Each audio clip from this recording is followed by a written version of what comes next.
नमस्कार दोस्तों, horror nights YouTube channel पर आपका फिर से स्वागत है। तो दोस्तों, अगर आपने मेरे चैनल को सब्सक्राइब नहीं किया तो अभी सब्सक्राइब कर लें। तो दोस्तों चलो कहानी की ओर बढ़ते हैं। ये कहानी 1 साल पहले की है। हमारी फाइनल परीक्षा आने वाली थी और मुझे अभी काफ़ी तैयारी करनी थी।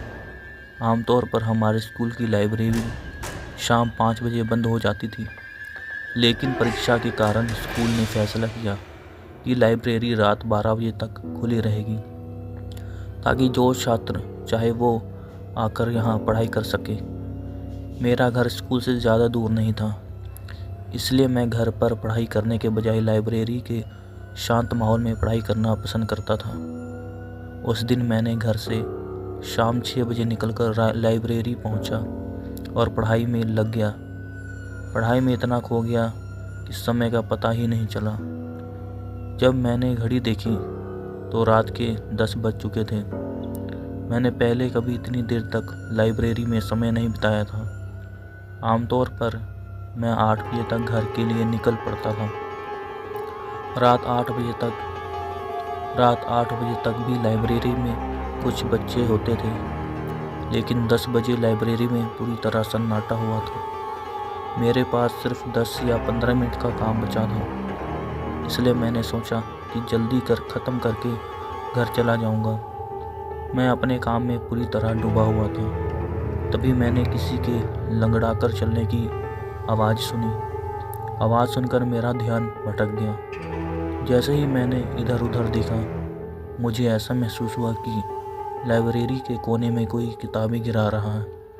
मैंने डर के मारे अपनी किताबें तुरंत बंद कर दी। लाइब्रेरी से मैं बाहर निकल गया। लाइब्रेरी के बाहर एक लंबा कॉरिडोर था। उस कॉरिडोर के अंत में दाहिनी ओर मुड़ने पर स्कूल का जो मेन गेट दरवाज़ा था। मैं तेज़ी से कॉरिडोर से बाहर निकलने लगा, लेकिन जैसे ही मैं दरवाजे के नज़दीक पहुंचा, मैंने एक औरत को कॉरिडोर के लास्ट में खड़े हुए देखा। वो कौन थी मुझे पता नहीं था, लेकिन जैसे जैसे मैं उसके करीब पहुंचा, मेरी बेचैनी बढ़ने लगी। डर के मारे मैंने आवाज़ लगाई कि कौन है वहाँ। जैसे ही मैंने ये कहा, वो औरत गायब हो गई। मैंने राहत की सांस ली और स्कूल के मुख्य दरवाजे के बाहर निकल आया। रात के उस समय सड़क पूरी तरह खाली थी। ये बहुत अजीब था, क्योंकि उस सड़क पर आमतौर पर रात में भी लोग चलते फिरते रहते थे। डर और घबराहट के कारण मैंने अपने कदम तेज कर लिए। मैं घर के करीब पहुंच रहा था, तभी मुझे ज़मीन पर एक परछाई नजर आई जो मेरी ओर बढ़ रही थी, लेकिन मेरे आसपास कोई नहीं था। जब मैंने सिर उठाया तो देखा कि एक औरत मेरे सामने चल रही थी। वो बहुत अजीब लग रहा था।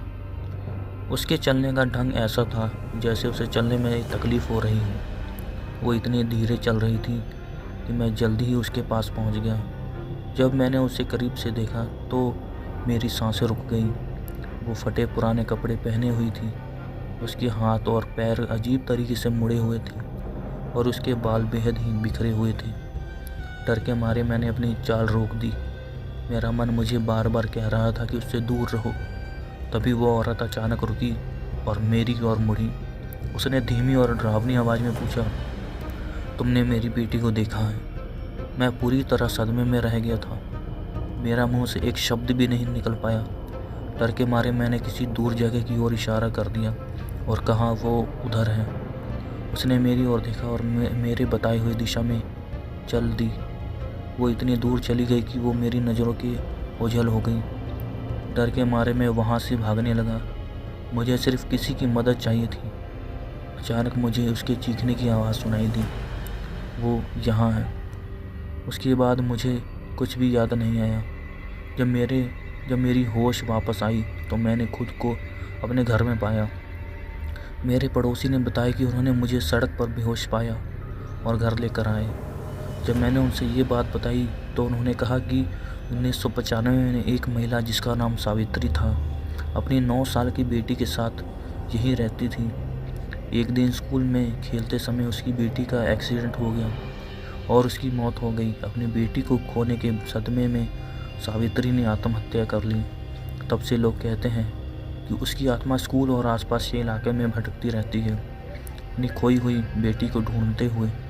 अगर आपको ये कहानी पसंद आई तो कृपा करके मेरे चैनल को सब्सक्राइब करें। मैं अगली बार एक और डरावनी कहानी लेकर आऊँगा। तब तक के लिए नमस्कार।